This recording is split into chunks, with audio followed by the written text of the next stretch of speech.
Aapki ಅದಾಲತ್ನಲ್ಲಿ film star Alia Bhat ಮೇಲಿರುವ ಆರೋಪವೆಂದರೆ ಇವರಿಗೆ failure ತಡೆದುಕೊಳ್ಳಲಾಗುವುದಿಲ್ಲ ಎಂಬುದು. ಈ ಮಾತು ನಿಜಾನ? ಒಂದ್ ವೇಳೆ ಆಲಿಯಾ ಭಟ್ ಯಾವ್ದ್ರಲ್ಲಾದ್ರೂ ಫೇಲ್ ಆದ್ರೆ ಸ್ಕೂಲಿಂದ ಇಲ್ಲಿ ತನಕ ನೀವು ಅಳೋದಿಕ್ಕೆ ಶುರು ಮಾಡ್ತೀರಾ? ನನಗೆ ನೆನಪಿದೆ, ನಾನು 4th ಸ್ಟ್ಯಾಂಡರ್ಡಲ್ಲಿದ್ದೆ. ಮತ್ತೆ ನಮ್ಮ ಅದಾಗುತ್ತಲ್ಲ, ಆನ್ಯುವಲ್ ಸ್ಪೋರ್ಟ್ಸ್ ಡೇ ಆಗ್ತಾ ಇತ್ತು. ಮತ್ತು ನಾನು ಎಲ್ಲ ಸ್ಪೋರ್ಟ್ಸ್ ಡೇ ಅಲ್ಲೂ ಪಾರ್ಟಿಸಿಪೇಟ್ ಮಾಡಿದ್ದೀನಿ. ಮತ್ತೆ ನಾನು ಯಾವಾಗಲೂ 1st, 2nd, 3rd ಬರ್ತಾ ಇದ್ದೆ ಓಡೋದ್ರಲ್ಲಿ. 4th ಸ್ಟ್ಯಾಂಡರ್ಡಲ್ಲಿ ಅವರೇನೋ ರೂಲ್ಸ್ ಚೇಂಜ್ ಮಾಡಿದ್ರು, ಯಾಕೆ ಗೊತ್ತಿಲ್ಲ. ಮತ್ತೆ ಬುಕ್ ಬ್ಯಾಲೆನ್ಸಿಂಗ್ ರೇಸ್ ಮಾಡ್ಬಿಟ್ರು. ಇದು ಒಂದು ರೇಸಾ? ಇದ್ರಲ್ಲಿ ಏನ್ ರೇಸ್ ಇರುತ್ತೆ? ಸೊ ಬುಕ್ ಬ್ಯಾಲೆನ್ಸ್ ಮಾಡ್ತಾ ಮಾಡ್ತಾ ನನ್ ಬುಕ್ ಅಂತೂ ಬಿದ್ದೋಯ್ತು. ನಾನು ಎಷ್ಟು ಫಾಸ್ಟಾಗಿ ಹೋಗ್ತಿದ್ದೆ ಅಂದ್ರೆ ಬುಕ್ಕೇ ಬಿದ್ದೋಯ್ತು. ಮತ್ತೆ ಆಬ್ವಿಯಸ್ಲಿ ನಾನು 1st ಬಂದಿಲ್ಲ, 2nd ಬಂದಿಲ್ಲ, 3rd ಬಂದಿಲ್ಲ. ಯಾಕಂದ್ರೆ ನಾನು ತುಂಬಾ ಸ್ಟ್ರೆಸ್ಡ್ ಔಟ್ ಆಗಿದ್ದೆ. ನಾನು ಎಷ್ಟು ಅತ್ತೆ ಅಂದ್ರೆ ಅವತ್ತು I couldn't take the fact ನನ್ಗೆ 1st, 2nd ಅಥವಾ 3rd ಪೊಸಿಷನ್ ಸಿಗ್ಲಿಲ್ಲ. ಐ ಕುಡಂಟ್ ಟೇಕ್ ದಟ್ ನಾನ್ ಸೋತೋದೆ ಅಂತ. ನನ್ಗೆ ಅರ್ಥನೇ ಆಗ್ತಿರ್ಲಿಲ್ಲ ಇದ್ರ ಅರ್ಥ ಏನು, ನಾನ್ ಹೇಗ್ ಸೋಲಕ್ ಸಾಧ್ಯ ಅಂತ. ಬಿಕಾಸ್ ನಾಟ್ ಲೈಕ್ ನಾನ್ ಓದೋದ್ರಲ್ಲಿ ತುಂಬಾ ಮಾರ್ಕ್ಸ್ ತಗೊಂಡ್ಬಂದಿದೆ ಅಂತ, ಯಾಕಂದ್ರೆ ಅದ್ರ ಮೇಲೆ ಇಂಟ್ರೆಸ್ಟೂ ಇರ್ಲಿಲ್ಲ ನನ್ಗೆ. ಸಾರಿ ಟೀಚರ್ಸ್ ಯಾರಾದ್ರೂ ಇದ್ರೆ ಇಲ್ಲಿ. ಬಟ್ ಯಾವ್ದ್ರಲ್ಲಾರು ಇಂಟ್ರೆಸ್ಟ್ ತಗೊಂಡು ಅದ್ರಲ್ಲಿ ನಾನು ಸೋತ್ ಹೋದ್ರೆ ನನಗ್ ತುಂಬಾ ಬೇಜಾರಾಯ್ತು. ನನ್ನ ಅಪ್ಪನ ಹತ್ರ ಹೋದೆ. He said you need to get ready because your failure is the first step to becoming a successful person. ಬಿದ್ದು ಎದ್ದಾಗ ಅದ್ರ ಮಜಾನೇ ಬೇರೆ. ಸೊ ಆಬ್ವಿಯಸ್ಲಿ ನಾನು ತುಂಬಾ ಚಿಕ್ಕವಳಿದ್ದೆ. ಆಮೇಲೆ ಒಂದ್ ಟೈಮ್ ಬಂತು, ನನ್ನ ಫಿಲ್ಮ್ ಅದು ಓಡ್ಲಿಲ್ಲ. ಶಾಂದಾರ್ ಆಗಿರ್ಲಿಲ್ಲ ಫಿಲ್ಮ್, ಅದಕ್ಕೆ ಓಡ್ಲಿಲ್ಲ. ನಂದು that's my only film that has not done well. ನಾನೀಗ ರಾಜಿ ಇನ್ನ ಇನ್ಕ್ಲೂಡ್ ಮಾಡಿದ್ರೆ 10 ಸಿನಿಮಾ ಮಾಡಿದ್ದೀನಿ. That's the only film that's not done well. ಆ ಟೈಮಲ್ಲೂ ಕೂಡ I was very heart broken. ಮತ್ತೆ ನಮ್ಮಪ್ಪ ಬಂದ್ರು ನನ್ನ ಹತ್ರ and he said that obviously ನನಗೆ ತುಂಬಾ ಸಪೋರ್ಟ್ ಮಾಡ್ತಿದ್ರು. But he said the best, ಒಂದು ಕೋಟ್ ಮಾಡಿದ್ರು ನನಗೆ. And the quote said the best revenge is massive success. ನಾನು ಅದನ್ನ ದೊಡ್ಡದ್ ಮಾಡಿಸಿ ಆ ಬೋರ್ಡ್ನ ನನ್ನ ಬೆಡ್ಡಿನ ಮೇಲೆ ಹಾಕಿಸ್ಬಿಟ್ಟೆ. I kept looking at that every day. I said I will come back. And after coming back from it, ಮತ್ತೆ ನೆಕ್ಸ್ಟ್ ಇಯರ್ ಬಂದಾಗ ಕಪೂರ್ ಅಂಡ್ ಸನ್ಸ್ ಬಂತು, ಉಡ್ತಾ ಪಂಜಾಬ್ ಬಂತು, ಡಿಯರ್ ಜಿಂದಗಿ ಬಂತು, and I won Filmfare award. ಎಲ್ಲ it was amazing. And then I felt that high. ನನಗೆ realise ಆಯ್ತು, it's all the same thing. ನೀವ್ ಹೇಗೆ ಫೀಲ್ ಮಾಡಿದ್ರು at the end of the day hard work ಮಾಡೋದ್ರಲ್ಲೇ ತುಂಬಾ ಒಳ್ಳೆ ಫೀಲಿಂಗ್ ಸಿಗೋದು. ನೀವ್ ಫೇಲ್ ಆದ್ರೂ ಪರವಾಗಿಲ್ಲ, ಸಕ್ಸೀಡ್ ಆದ್ರೂ ಪರವಾಗಿಲ್ಲ, it doesn't matter. You have to keep going and keep working hard. That's the only way I think one should live. ಜನತೆ ನಿಮ್ಮಿಂದ ಏನ್ ಪ್ರಶ್ನೆ ಕೇಳಿದ್ರಲ್ಲ, ಸಕ್ಸಸ್ಸಿನ ಮಂತ್ರ ಏನು ಅಂತ, ಅದಕ್ಕೆ ನೀವ್ ಹೇಳ್ತೀರಾ ಹಾರ್ಡ್ ವರ್ಕೇ ಮಂತ್ರ ಅಂತ. ಹೌದು, ಯಾರು ಕಷ್ಟಪಡ್ತಾರೋ ಅವ್ರಿಗೆ ಪ್ರತಿಫಲ ಹಾರ್ಡ್ ವರ್ಕ್ ಮಾಡಿ, ಆದ್ರೆ ಮನ್ಸಿಂದ. ಐನೋ ತುಂಬಾ ಕ್ಲೀಶೆ ಸೌಂಡ್ ಆಗುತ್ತೆ ಹಾರ್ಡ್ ವರ್ಕ್ ಮಾಡಿ ಮನ್ಸಿಂದ ಮಾಡಿ ಅಂತ. ಯಾಕಂದ್ರೆ ಮನ್ಸಿಂದ ಮಾಡಿರೋಂಥ ಒಂದ್ ಕೆಲ್ಸ ಇದೆಯಲ್ಲ, it never gets, you can't miss it. ಅದ್ ಯಾವಾಗ್ಲೂ ರೆಕಗ್ನೈಸ್ ಆಗುತ್ತೆ. ನೋಡಿ, ನಿಮ್ಮ ಕೆಲಸಗಳನ್ನ ಗುರುತಿಸಿ ನಿಮ್ಮ ಫ್ಯಾನ್ಗಳು ನಿಮ್ಮನ್ನ ಭೇಟಿ ಮಾಡ್ತಾರೆ. ಮತ್ತೆ ಯಾವ್ದಾದ್ರು ಒಂದು ಮೊಮೆಂಟ್ ಅಲ್ಲಿ ಯಾವ್ದಾದ್ರು ಫ್ಯಾನ್ ನಿಮ್ಮನ್ನ ಬೇಜಾರ್ ಮಾಡಿಸಿರುವಂತ, ಅಳಿಸಿರುವಂತ ಸಿಚುವೇಶನ್ ಮೊಮೆಂಟ್ ಯಾವ್ದಾದ್ರು ಇದೆಯಾ? ಇಲ್ಲ, ಯಾವಾಗ್ಲೇ ನಿಮ್ಮನ್ನ ಅಪ್ರಿಶಿಯೇಟ್ ಮಾಡ್ತಾರಲ್ಲ, ನಿಮ್ ಸ್ಕೆಚ್ ಮಾಡಿ, ಕಾರ್ಡ್ ಕಳ್ಸಿ, ಲೆಟರ್ ಬರ್ದು, ಅದು ತುಂಬಾನೇ ಇಮೋಷನಲ್ ಮೂಮೆಂಟ್ ಆಗೋಗುತ್ತೆ. I feel very grateful and I feel very blessed. ಯಾವಾಗ ನಿಮ್ ಇಂಡಸ್ಟ್ರಿ ದೊಡ್ಡ ವ್ಯಕ್ತಿಗಳು like Bachchan sir, Javed sir, Gulzar sir ನಿಮ್ಮನ್ನ ಸಪೋರ್ಟ್ ಮಾಡಿ ಹೇಳ್ತಾರಲ್ಲ, you are doing a good work, keep doing it ಅಂತ, ಅವಾಗ ಯು ಫೀಲ್ ವೆರಿ ರೆಸ್ಪಾನ್ಸಿಬಲ್. ಇವಾಗ ರೆಸ್ಪಾನ್ಸಿಬಿಲಿಟಿ ಬಂದಿದೆ, ನಾನು ಒಳ್ಳೆ ಕೆಲಸ ಮಾಡ್ಲೂಬೇಕು, ಅದ್ರ ಜೊತೆಗೆ ನಾನು ಮೇಂಟೈನ್ ಮಾಡಬೇಕು ದ ಲೆವೆಲ್ ಆಫ್ ಹ್ಯುಮ್ಯಾನಿಟಿ. ಅದ್ ಚೆನ್ನಾಗಿರ್ಬೇಕು along with the good work. ನೋಡಿ, ನಾನೊಂದು ಇನ್ಸಿಡೆಂಟ್ ನೋಡಿದೆ. ಹ್ಯುಮ್ಯಾನಿಟಿಗೋಸ್ಕರ, ಮಹಿಳೆಯರಿಗೆ ಸೆಲ್ಫ್ ಡಿಫೆನ್ಸ್ಗೋಸ್ಕರ ಒಂದು ಕಾರ್ಯಕ್ರಮ ಆಯೋಜನೆ ಮಾಡಿರ್ತಾರೆ. ಅಕ್ಷಯ್ ಕುಮಾರ್ ಜೊತೆ ಹೋಗಿರ್ತೀರಾ. ಅಲ್ಲಿ ಒಬ್ರು ಹೆಂಗ್ಸ್ ಬಂದು ನಿಮ್ಮ ಹತ್ರ ಹೇಳ್ತಾರೆ, ಆಕೆ ಪತಿ ಆಕೆಗೆ ಹೇಗೆ ಹೊಡಿತಾ ಇದ್ದ, ಬಡಿತಾ ಇದ್ದ ಅಂತ. ಆಕೆ ಜೊತೆ ಮಾತಾಡ್ಬೇಕಾದ್ರೆ ನೀವು ತುಂಬಾನೇ ಎಮೋಷನಲ್ ಆದ್ರಿ. ಹಾ, ಆಗ್ಲೇ ಹೇಳ್ದಾಗೆ ನಾನು ತುಂಬಾನೇ ಸೆನ್ಸಿಟಿವ್. ಒಂದ್ ವೇಳೆ ನಾನು ಬೇರೆಯವ್ರ ಜೊತೆ ಎಂಗೇಜ್ ಆಗಿದ್ದಾಗ ಅವ್ರು ಏನ್ ಫೀಲ್ ಮಾಡ್ತಾರಲ್ಲ, ಆಟೋಮೆಟಿಕ್ಲಿ ನಾನು ಅದನ್ನ ಫೀಲ್ ಮಾಡ್ತೀನಿ. ಮತ್ತ ಅವ್ರ ಸ್ಟೋರಿ ಕೇಳಿ ನಾನು ತುಂಬಾನೇ ಅಪ್ಸೆಟ್ ಆದೆ. ನನಗಿದ್ ಗೊತ್ತಿದೆ, ತುಂಬಾನೇ ಆಗುತ್ತೆ ಡೊಮೆಸ್ಟಿಕ್ ವೈಲೆನ್ಸ್, ತುಂಬಾನೇ ದೊಡ್ಡ ಇಶ್ಯೂ ಇದು. ನಾಟ್ ಓನ್ಲಿ ನಮ್ ಕಂಟ್ರಿಲಿ, ನಮ್ ಕಂಟ್ರಿ ಹೊರಗಡೆನೂ ಕೂಡ. ಬಟ್ ಅವ್ರ ಹೆಲ್ಪ್ಲೆಸ್ನೆಸ್ ನೋಡಿ ನನಗೆ ತುಂಬಾ ಬೇಜಾರಾಯ್ತು. ಯಾವತ್ತೂ ಯಾವುದೇ ಹೆಣ್ಮಗಳು ಕೂಡ ಈ ತರ ಪೊಸಿಷನ್ ಅಲ್ಲಿ ಇರಬಾರ್ದು. ಯಾಕಂದ್ರೆ to be hit by someone, ಒಂದ್ ವೇಳೆ ನಿಮ್ಮ ಅಪ್ಪನೇ ನಿಮ್ಮೇಲೆ ಕೈ ಎತ್ತಿಲ್ಲ ಅಂದ್ರೆ ಬೇರೆ ಯಾರೂ ನಿಮ್ಮೇಲೆ ಕೈ ಎತ್ತಬಾರ್ದು. ಇದೊಂದ್ ರೂಲು. ಮತ್ತೆ ನಮ್ಮಪ್ಪ ನನ್ ಮೇಲೆ ಯಾವತ್ತೂ ಕೈ ಎತ್ತಿಲ್ಲ. ನಾನೇನ್ ನಂಬ್ತೀನಿ ಅಂದ್ರೆ ಕೈ ಎತ್ತೋದು ಇಸ್ ನಾಟ್ ರೈಟ್. ನಮ್ ಹಿಸ್ಟ್ರಿಲಿ ನಾನ್ ವೈಲೆನ್ಸ್ಗೆ ಒಂದ್ ತುಂಬಾನೇ ದೊಡ್ಡ ಚಾಪ್ಟರ್ ಇದೆ, ನಾವ್ ಓದಿದೀವಿ ಗಾಂಧೀಜಿ ಅವ್ರ ಮೇಲೆ. There is a reason. ಅದು ನಮ್ಮ ಕಂಟ್ರಿ ಸಭ್ಯತೆ. That's the basis of a culture. So ಅದೇ ಕಾರಣದಿಂದ ಸಾರಿ, ನಾನ್ ತುಂಬಾ ಡೈಗ್ರೆಸ್ ಆಗಿದ್ದೀನಿ. ನಾನ್ ತುಂಬಾ ಇಮೋಷನಲ್ ಆದೆ. ಯಾಕಂದ್ರೆ it should not be happening to anyone. ನೀವು ಹೇಳಿದ್ದು ತುಂಬಾನೇ ನಿಜ. ಈ ಮಾತಿಗೆ ನಿಮ್ಗೆ ಎಲ್ಲರೂ ಸಪೋರ್ಟ್ ಮಾಡ್ತಾರೆ. ಡೊಮೆಸ್ಟಿಕ್ ವೈಲೆನ್ಸ್ ಮಾಡುವಂಥದ್ದು, ಹೆಂಡತಿಗೆ ಹೊಡೆಯುವಂಥದ್ದು, ಮಗಳಿಗೆ ಹೊಡೆಯುವಂಥದ್ದು, ತಂಗಿ ಮೇಲೆ ಕೈ ಮಾಡುವಂಥದ್ದು ಖಂಡಿತ ವಿರೋಧಿಸ್ಬೇಕು.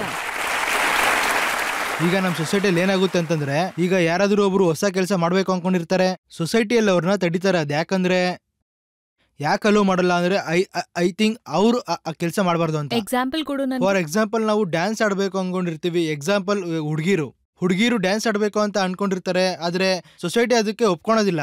ಏನ್ ಹೇಳ್ತಾರೆ ಅಂದ್ರೆ, ಅದು ಸಮಾಜ ಸರಿ ಇಲ್ಲ, ಈ ಜನಗಳ ಕಣ್ಣು ಸರಿ ಇಲ್ಲ, ನಮ್ಗೆ ಅದು ನಿಮ್ಗೆ ಅಲ್ಲ, ನೀವು ಅಂತೂ ಸೆಲೆಬ್ರಿಟಿ ಆಗಿದ್ದೀರಾ ಯಾಕಂದ್ರೆ ನೀವು ಡೈರೆಕ್ಟರ್ ಮಗಳು. ನನ್ನ ಮಾತಿನ ಅರ್ಥ ಅದಲ್ಲ. ಅದೇನಂದ್ರೆ ಮಾತಿನ ಅರ್ಥ ಏನು ಅಂತಂದ್ರೆ, ನೀವು ಡೈರೆಕ್ಟರ್ ಮಗಳು, ಅದಕ್ಕೆ ಜನ ಏನು ಹೇಳಲ್ಲ ಅಂತ ಅಲ್ಲ. ಅಂದ್ರೆ ನೀವು ತುಂಬಾ ಸ್ಟ್ರಗಲ್ ಮಾಡಿರೋದಿಲ್ಲ, ನೀವು ಆರಾಮಾಗಿ ಬಂದಿರ್ತೀರಾ ನಿಮ್ ಲೈಫಲ್ಲಿ. ಬಟ್ ನಮ್ ತರ ಜನಗಳಿರ್ತಾರಲ್ಲ, ಪ್ರಶ್ನೆ ಏನಂದ್ರೆ, ನೀವು ಇಷ್ಟು ದೊಡ್ಡ ಡೈರೆಕ್ಟರ್ ನ ಮಗಳು, ನೀವು ಕಷ್ಟಪಟ್ಟಿರೋದಕ್ಕೆ ಸಾಧ್ಯ ಇಲ್ಲ ಅಂತಿದ್ದಾರೆ. ಇದೇ ಪ್ರಶ್ನೆ. ಆದ್ರೆ ನನ್ ಮಾತಿನ ಅರ್ಥ ಏನಂದ್ರೆ, ಅಂದ್ರೆ ನಮ್ ಸೊಸೈಟಿಯಲ್ಲಿ ಏನಿದೆ, ಹುಡುಗಿರು ಮುಂದೆ ಬರೋದು ತುಂಬಾ ಕಮ್ಮಿ ಆಗುತ್ತೆ. ಹುಡುಗಿರು ಇಂಡಸ್ಟ್ರಿಲ್ ಮುಂದೆ ಹೋಗಕ ಅಥವಾ ಬೇರೆ ಕಡೆ ಅಂದ್ರೆ ಯಾವ ಫೀಲ್ಡ್ ಅಲ್ಲಿ ಆದ್ರೂ ಪರವಾಗಿಲ್ಲ ಅಂದ್ರೆ. ಓಕೆ, ನೋಡಿ, ನಾನೀಗ ಅವರ ಪ್ರಶ್ನೆನ ಸಿಂಪ್ಲಿಫೈ ಮಾಡಿ ನಿಮ್ಗೆ ಹೇಳ್ತೀನಿ. ನೋಡಿ, ನಮ್ಮ ಸಮಾಜದಲ್ಲಿ ಹೆಣ್ಣು ಮಕ್ಕಳು ಮುಂದೆ ಬರೋದಕ್ಕೆ ಅವಕಾಶಗಳು ಕಡಿಮೆ ಇದೆ ಅಂತ ಹೇಳ್ತಾ ಇದ್ದಾರೆ.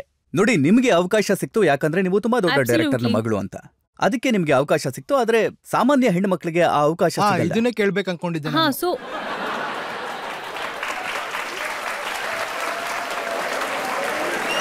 ಕ್ವೆಶ್ಚನ್ ಏನಂದ್ರೆ ನಿಮ್ದು, if I am not mistaken, ಈ ತರ ಯಾಕಾಗತ್ತೆ ಅಥವಾ ಈ ತರ ಆಗ್ಬಾರ್ದು, ಇದ್ರ ಬಗ್ಗೆ ನನ್ನ ಒಪಿನಿಯನ್ ಕೇಳ್ತಾ ಇದ್ದೀರಾ?